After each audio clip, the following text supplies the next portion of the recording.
All right. Good morning, everybody. We are here for the Marion County Board of Commissioners weekly board session. It's Wednesday, August 24th. It's a little after 9 a.m. We're in the Senator Hearing Room at 555 Court Street Northeast in Salem. And if you would, please stand and join me for the Pledge of Allegiance. I pledge allegiance to the flag of the United States of America and to the republic for which it stands, one nation, under God, indivisible, with liberty and justice for all. Thank you. We have no public comment this morning. Commissioner Cameron, would you please read the consent agenda? Yeah, sure. Madam Chair, I'll move the consent agenda. First item under Board of Commissioners, Local Alcohol and Drug Planning Committee, approve an order appointing Laura Allen to the Marion County Local Drug and Alcohol Planning Committee with a term ending August 24th, 2026. Under Public Works, schedule adoption of an administrative ordinance for August 31st, 2022, amending the Marion County Code to permit an event business as a home occupation in the exclusive farm use, special agricultural, and farm/timber zones. And finally, under Treasurer's Office, approve an order distributing Oregon State Forestry timber revenue in the amount of $191,358.54 as per ORS Chapter 530. And I'll second the motion. Is there any discussion? Hearing none, all those in favor, please say aye. Aye. Aye, the motion passes. I'm sure it's always good to see forestry money being distributed. And just to clarify, people, when they think we get, whatever money says that counties get, it gets back through the schools and all kinds of places, that all the taxing districts. But it's always good to see a little bit of money come out of our natural resources. That Maybe towards tax season, we should have Tom come in and give a brief presentation on how taxation works. Everyone says, oh, you collect all our taxes, which is true, we collect them, but then we distribute them. Yeah, So, exactly. I didn't realize how in-depth that distribution was until I became a commissioner. So we'll talk to Tom about that and see what he can come up with. Thank you. And now we're going to move on to our first action item under the District Attorney's Office to consider approval of the grant agreement with the Oregon Department of Justice Crime Victim Services Division in the amount of $1,312,660,30 for the Federal Victims of Crime Act and the State Criminal Fines Account retroactive to October 1st, 2021 through September 30th, 2023. Pammy. You can choose. Okay. All right, that's fine. Good morning. Good morning. This will be Good morning. This is my first time, so tell me if I do so something I just should do. introduce yourself for the record. Tell us who you are, where you work, and what you got going on. All right. My name is Pammy Guerra. I'm the Victim Assistance Manager at the District Attorney's Office. I'm excited to share with you this grant. It's an ongoing grant. We've had it for many years. We're given it again by our grantors at DOJ. It funds 6 positions, 4 full-time advocates in my office, and it partially funds 2 coordinators in my office. I have 14 staff, so if you can imagine, that's a large portion of my staff it already funds. We have 2 other grants as well that fund other positions. I would say probably at least 50% or more of my office is funded by grants. Let's see, so part of the money, about $398,236 is funded by state funds, and the other $865,383 is funded by federal funds. So, Can you talk a little bit about what the positions do? sure. So the positions are advocates in our office as well as coordinators, and the nice thing about this grant is that it's non-competitive, so it doesn't have specific requirements other than that we provide focused services. So victim services in our office, which means our staff are going to court with victims. They are walking them through the criminal justice system, which can be daunting to anybody in the public. I think it would be daunting to me if I ever had to go through that, because there's so much information out there and information that's provided to them as they are trying to prevent a defendant from going into the community and continuing this crime. We also provide protective order services in our office. We attend TRO hearings, which is when there's a protective order hearing. We attend those with the victims so that we can explain the process to them. We go to pretrial hearings set up with the deputy DAs of our office. We communicate with the victims whenever there's changes or updates to their cases. So it's a lot of work. We also do crisis intervention for them if they're finding themselves coming out of a domestic violence situation. We try to work on safety planning with them and provide them, if we can, finding them housing and other resources for counseling services or just planning out what they need to, whatever they might need. If they are low on something that we can use out of our donations funds, we can use fundings out of our donation fund, we will do that. Whether it be maybe they had to leave their home with just the clothes on their back, and so we try to provide them with clothes to be able to move on with their time and find them a hotel to stay in for a bit.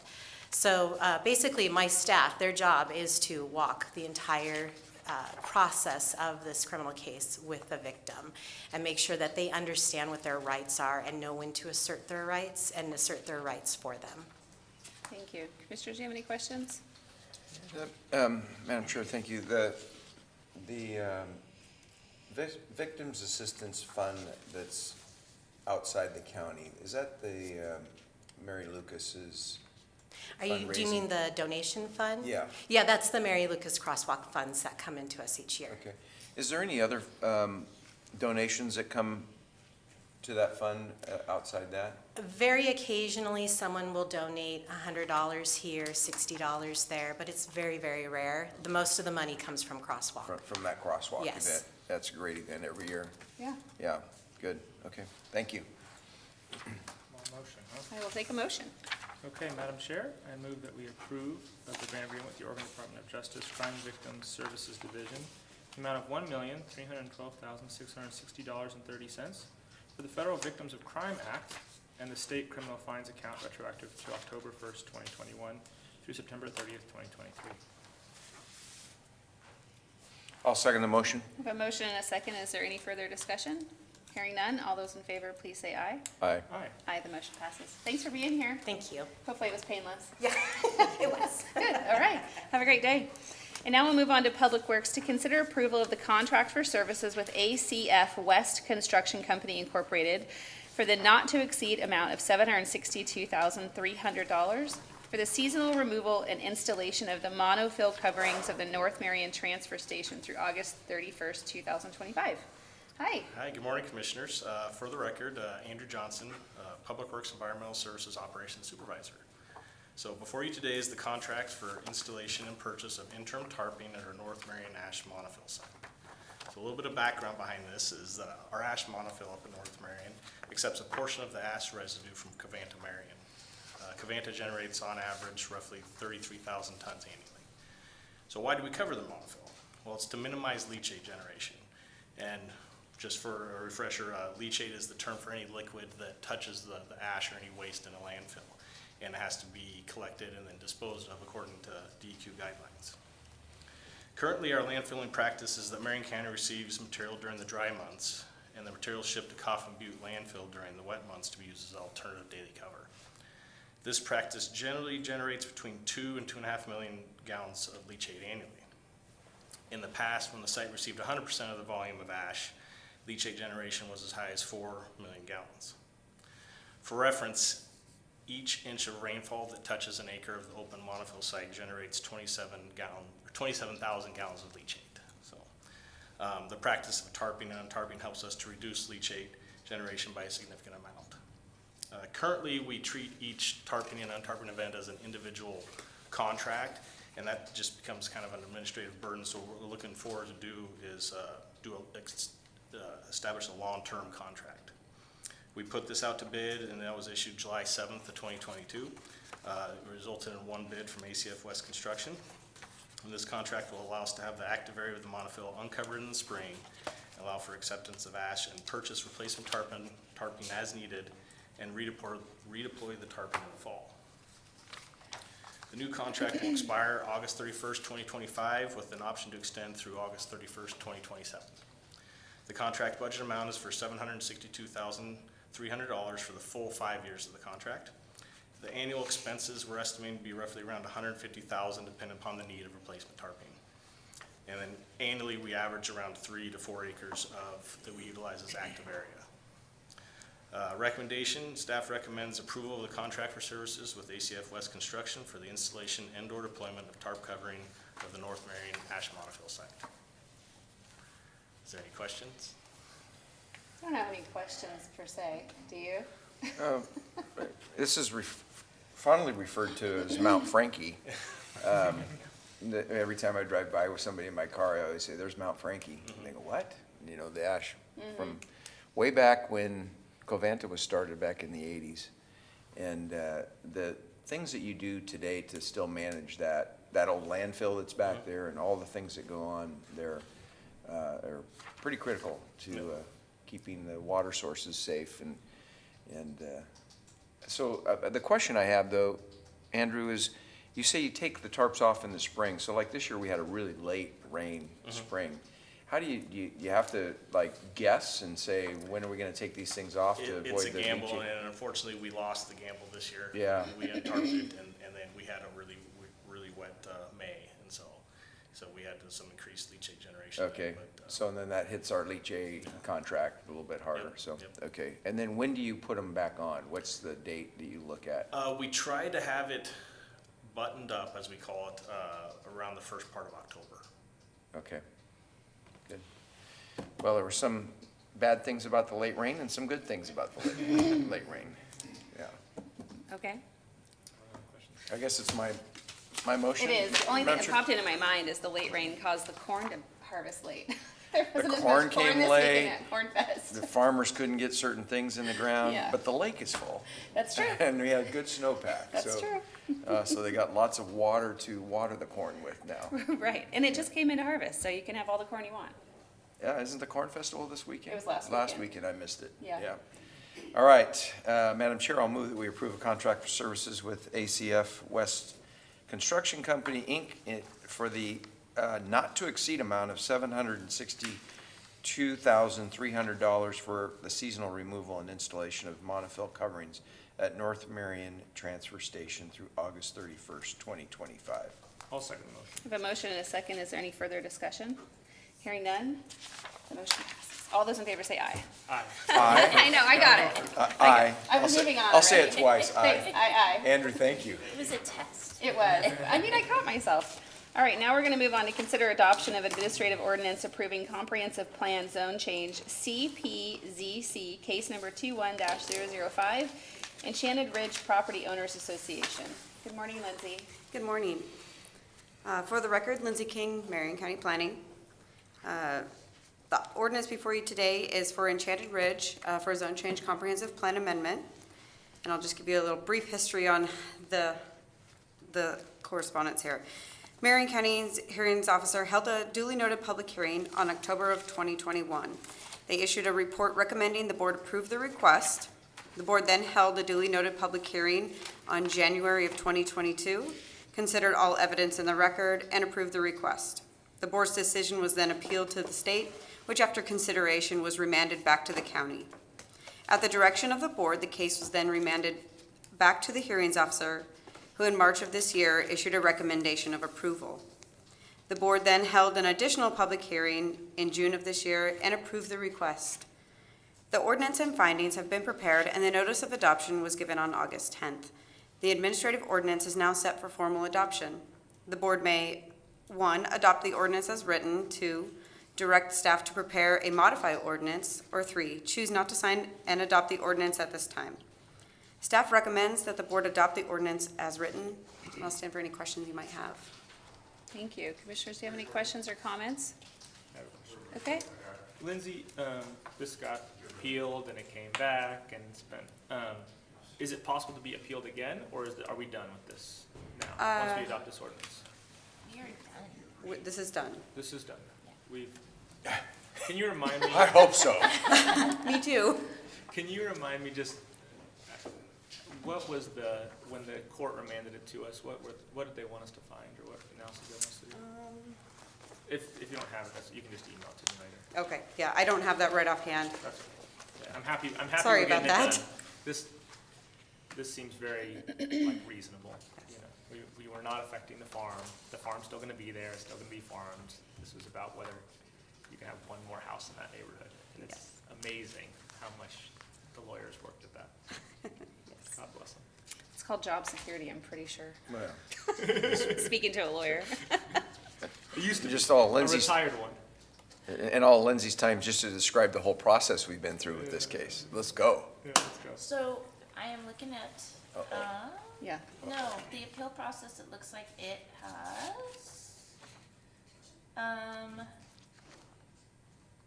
so on the ordinance that you are signing, it says, per the statute, land use decisions may be reviewed by LUBA by filing a notice of intent within 21 days from the date of this ordinance becomes final. So Oh. this ordinance is final, but they have 3 weeks The to appeal party it. could keep going. Yes. You bet. Let's Yeah. hope it doesn't. Yeah. Oregon's land use at its best.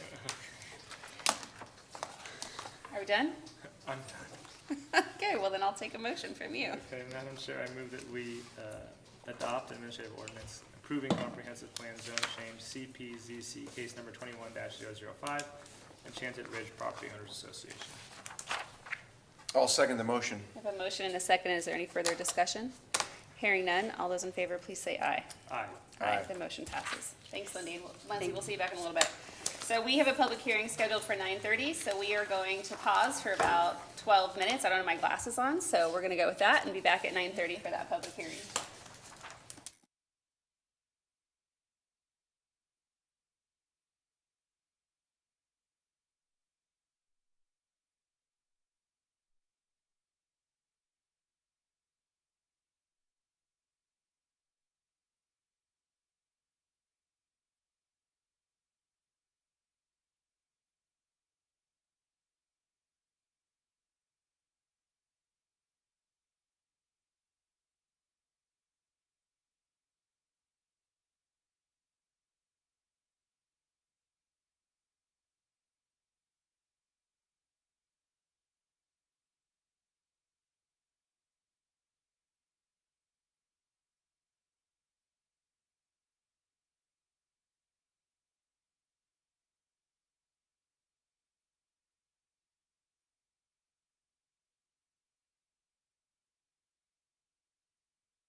All right.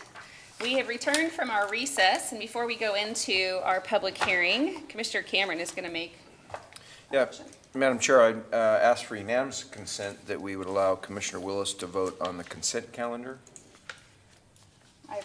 I support that. No objection? How do you vote? I vote aye. Aye. All right, so we're going to make more work for you, Brenda. Thanks for that. Okay, now we're going to recess our regular board session and move into a public hearing. And Lindsay, if you could come forward. The public hearing is to consider zone change, comprehensive plan, change partition adjustment, I love these letters, ZCCPPADJ, case number 21009, Roberts and Strickler. Morning, Commissioners. Again, for the record, this is Lindsay King, Marion County Planning. The item before you today is an application for a comprehensive plan amendment, zone change, partition, and adjustment. The subject parcels are located within Salem urban growth boundary and designated as single-family residential in the Salem area comprehensive plan. The parcel's current zoning of residential single-family is under the jurisdiction of Marion County. The applicant is proposing to partition the subject property into 3 lots. Upon recordation of the partition plat, 2 of the lots will contain the existing single-family homes and will remain zoned as single-family. The applicant proposes changing the existing single-family residential comprehensive plan designation and single-family zoning on the 3rd lot to multifamily in the comprehensive plan and zoning. The applicant envisions developing the property with townhome-style development with both common and private open spaces and amenities. The applicant is requesting an adjustment to the side yard setback for the residential single-family zone and an adjustment to the play area dimensions in the multifamily residential zone. Adjacent properties are zoned commercial retail, commercial office, and single-family residential. These properties contain a mixture of retail, service, office, and residential uses. The hearings officer found that the request satisfied all applicable comprehensive plan policies, zone change criteria, and criteria to partition the RS and RM zones, as well as the criteria for the adjustment of the play area standards. Staff recommends the approval of the request, subject to the conditions listed in the hearings officer recommendation.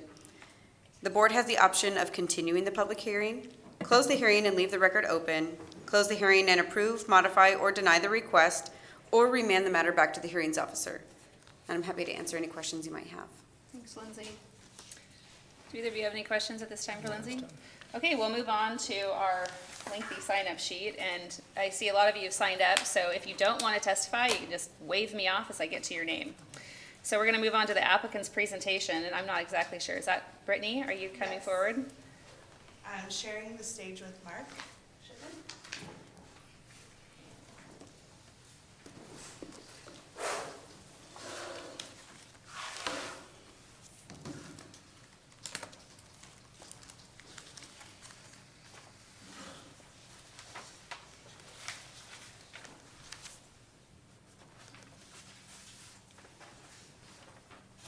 Okay, for the record, please introduce yourself. My name is Brittany Randall with Brand Land Use. My address for the record, 12150 Jefferson Highway, 99E Southeast in Jefferson. First, we want to thank Lindsay for being on this long journey with us. I think we submitted this 13 months ago, something like that. Great. Before you move on, can we let Mark introduce himself as well? Yes. Good morning, Madam Chair. For the record, Mark Shipman, Land Use Attorney with Southfield Griggs, 250 Church Street, Suite 200, Salem, Oregon, 97301. Here this morning on behalf of the applicant and property owner. Thank you. Thank you. All right.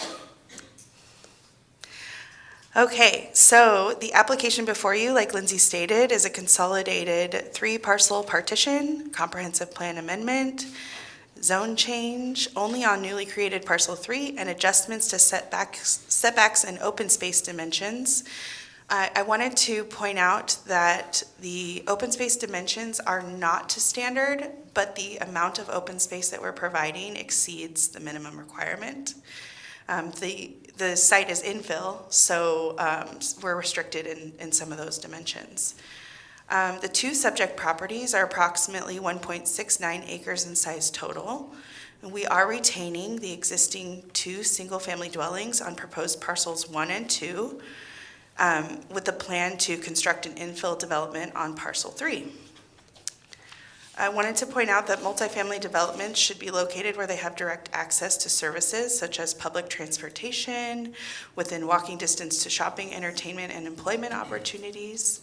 And this property meets all of those desires as it's just feet away from Lancaster Drive corridor with an abundance of amenities. And as Lindsay stated, there's quite a variety of zoning in the area. Additionally, the property is along a major Chariots route, so the opportunity for public transportation does exist here. The adjustments that we're seeking are the minimum required to efficiently develop parcel 3 with multifamily dwellings and accommodate requirements for parking, open space, access for fire apparatus, etc.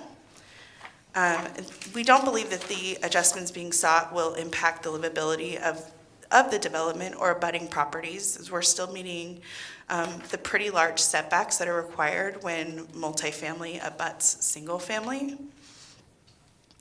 I also wanted to point out that on page 30 of the applicant's narrative, we provide a response to goal 10.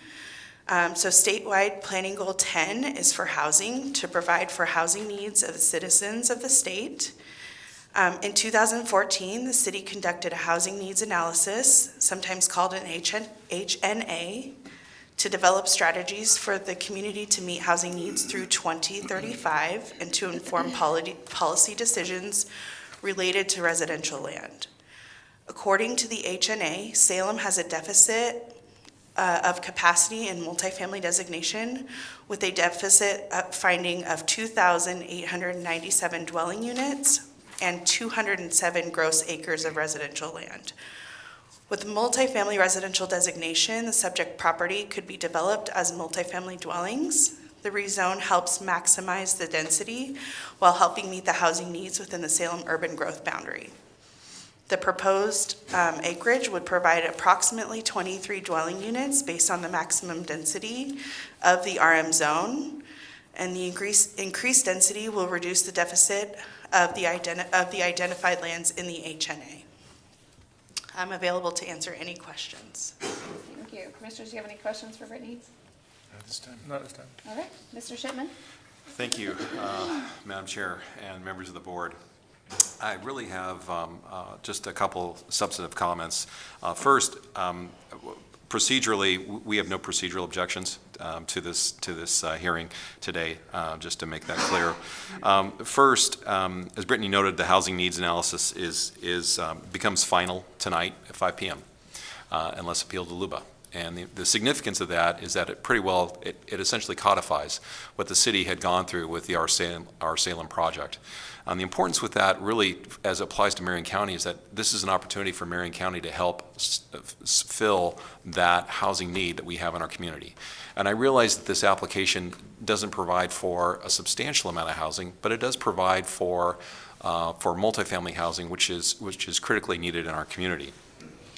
Second, what the applicant is proposing is also considered needed housing under ORS 197-303.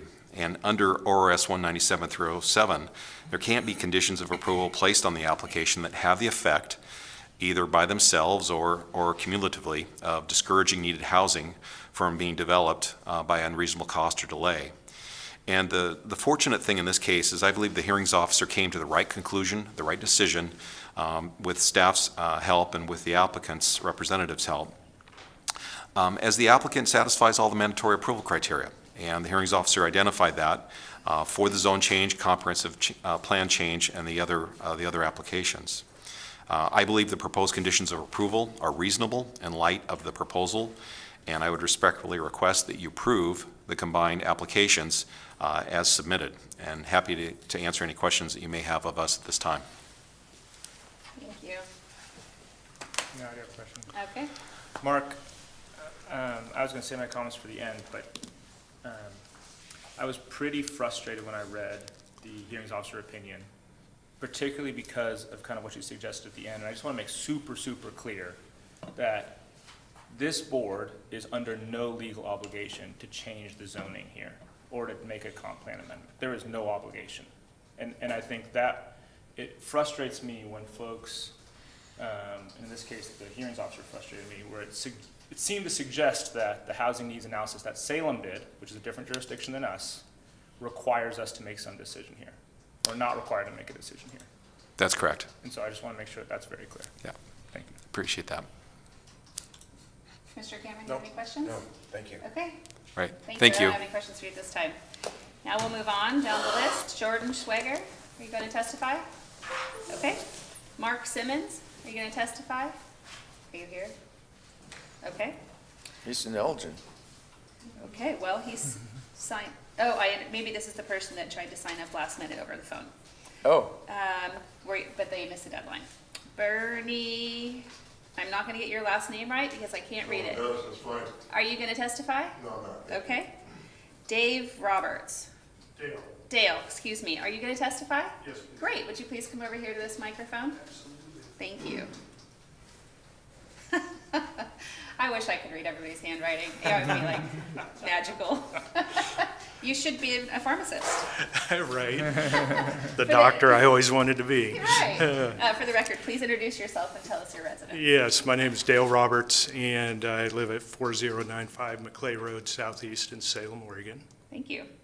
So I am the property owner. It's like this will be very brief. First, thank you for the time today. But just wanted to, take some time to tell you, our vision of, since we own the house up front, my wife owns the other one. She'll come up later. But our vision, when we first looked at this property 4 years ago, the houses were dilapidated up front on the original property. So it's like we've put substantial time and effort and tons of money into bringing this house, into, the current time. So we reside there. We made this our own home. We're also going to plan on living there, throughout retirement. So, if there's any question as far as the multifamily that would technically be in our old backyard, correct? We don't oppose that whatsoever.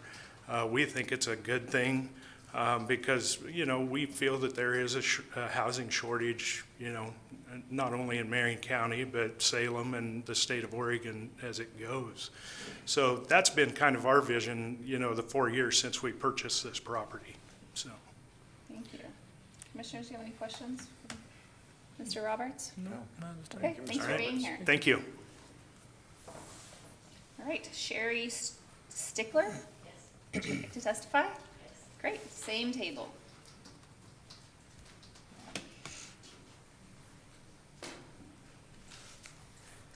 Good morning. For the record, introduce yourself and tell us your address. Sherry Stickler, and both properties, the 4095 McClay Road Southeast and then 4135 McClay Road Southeast. So the two properties that we're here to talk about.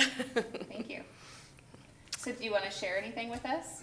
Well, Dale said kind of everything that I was going to say as well. So if I can just say ditto, that would be great. But, that was the whole vision of purchasing the one property for us originally and then purchasing the second piece next door was to expand back in the backyard and make it so that others could either live there for a single family or, multi-residence. So that was our goal, and we're hoping that we can provide that for those that need it.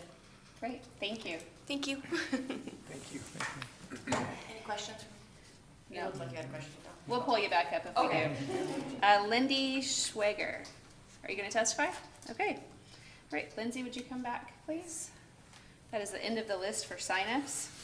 And for the record, everybody who signed up today is in support of this request. All right, Commissioner Willis, I'll let you go. I don't have any questions for you, Lindsay, but I do have some, and maybe we can have some dialogue here. I have some things I want to say, Madam Okay. Chair. And I mentioned earlier to Mark, so this housing needs analysis and this Our Salem project is a Salem initiative, and they're planning what they're going to do for development in Salem. And East Salem is not Salem, and the majority of our constituents in East Salem don't want to be annexed into Salem. And I want to make sure that I'm communicating clearly that I I take my representation of the folks in East Salem very seriously, and when it comes to policy decisions, I'm trying to do what's best for the folks in East Salem and the folks in Marion County that I represent. And I don't like it when I have another jurisdiction starting to tell this body how we need to make our policy decisions based on their analysis.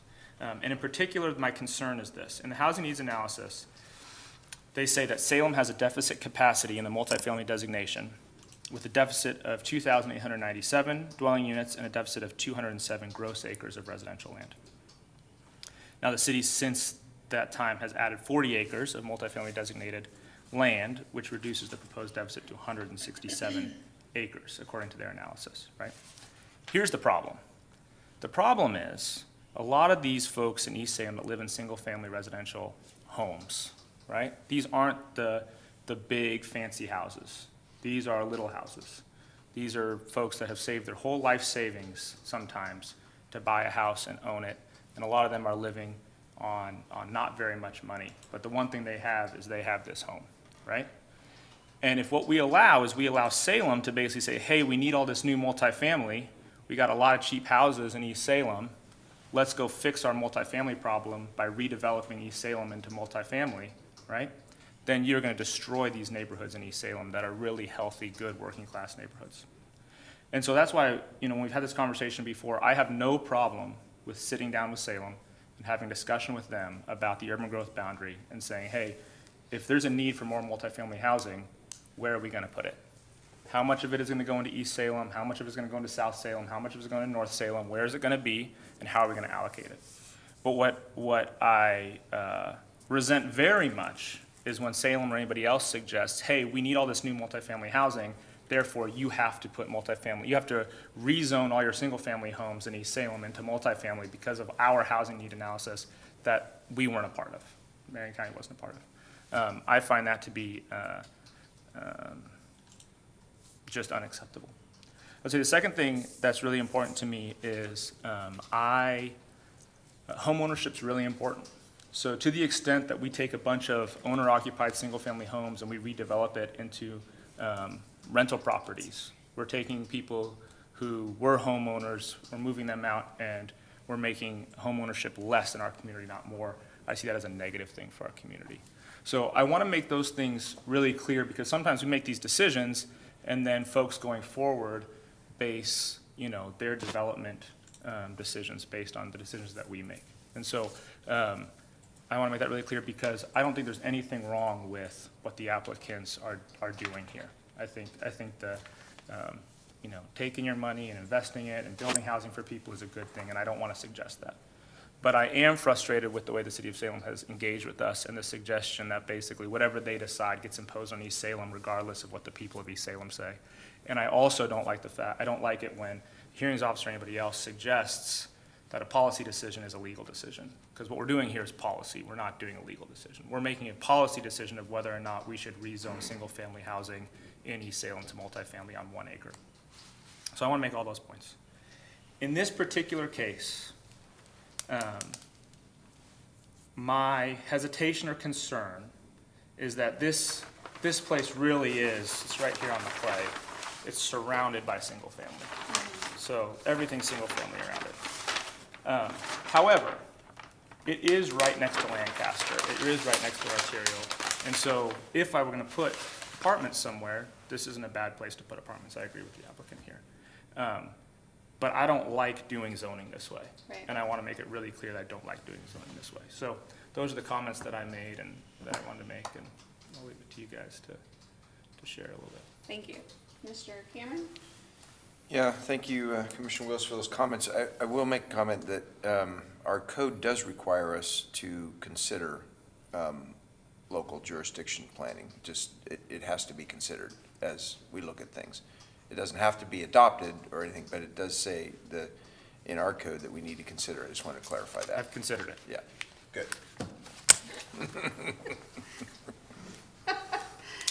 Is that all? No, that's good. Okay. Well, I have a few comments before we move to a motion. And it's not going to be any surprise to Jordan or anybody in this audience that I agree with Commissioner Willis. So I grew up in East Salem, and I don't believe in spot zoning, and I don't believe in densification for warehousing individuals. Previously, this board denied an application somewhere in the vicinity of this neighborhood because it didn't feel right. The neighborhood was frustrated with it. They felt like they were being intruded on and that their lives, dreams, their retirement properties were going to be invaded by this previous development. The difference, as Commissioner Willis suggests, is the location. The fact that this property is really close to Lancaster makes me have a very different perception. I actually know exactly where it is. I spent plenty of time with the Dutch Brothers right around the corner from where you all live. I share the same frustration about our Salem and the city of Salem, and I don't know, all the experiences of every developer on the planet. But I can tell you from my experience that living in an apartment growing up wasn't the best lifestyle. It was what we were afforded the opportunity by the government that tried to raise our lives. And we in Marion County are trying to put our best foot forward to help the citizens that live here to become homeowners, because we believe that that provides a better quality of life. I believe that. But there is a housing need. But I don't necessarily believe that it's going to be in multifamily housing, multiple apartments in this densification model. And I want to make it clear that we are working on a project. We are working with the Home Builders Association. We have staff working towards identifying available land for developers to be able to develop on that doesn't create what I consider modern day redlining. Because all of the multifamily housing that is happening from the city of Salem is in East Salem, where most of our poor citizens live. And I think that's entirely unfair. We don't see a lot of applications being moved forward towards the wealthier portions of South Salem. And there's reasons for that. It's probably politics more often than not. But that's not fair to the folks that live in East Salem who are trying to raise their families on limited incomes. So I'm happy also to work with the city of Salem and talk about what in all of Marion County is available for development so we can provide housing to citizens who want to live here. But I don't want to continue to see these massive developments going up literally in people's backyards. But in this particular situation, like I said at the beginning, because of the location and the way it's laid out, I will be supporting this application today. And going forward, would love to have discussions with anybody about the projects that we're working on for development, for housing, because we want it to be a collaborative effort. I don't want to be seen as somebody who's anti-development, because I'm not. I grew up in the construction industry and I'm very pro at the concept. But I want to make sure that I'm representing all of the citizens of Marion County, the majority who elected me, and that was a good portion of East Salem if you want to go back and look at the voter rolls. So that's all I have to say today. And if there's no other comments or anything to add, I believe we have a unanimous motion, so I will. Madam Commissioner Chair, Cameron? if you're Thank ready. you. Madam Chair, I'll move that we close the public hearing and consider a zone change, comprehensive plan change petition adjustment, case number 21-009, Robert Strickler. I'll second the motion. We have a motion and a second. Is there any further discussion? I just want to clarify the motion. Did you say consider or approve? Approve. Okay. I'm sorry, maybe I did say consider. but We Approve. considered it, and now we're going to approve it. We're going to approve it. Great. And you're still second the approval? Second approval. All right. No further discussion. All those in favor, please say aye. Aye. Aye. Aye, the motion passes. Thank you. And we will now return to our regular board session. Is there anything to add for the record? We're going to go flip some hamburgers a little bit at Public Works. Sounds good. All right, meeting adjourned. Have a great day. Thanks, Mark. Nice to see you.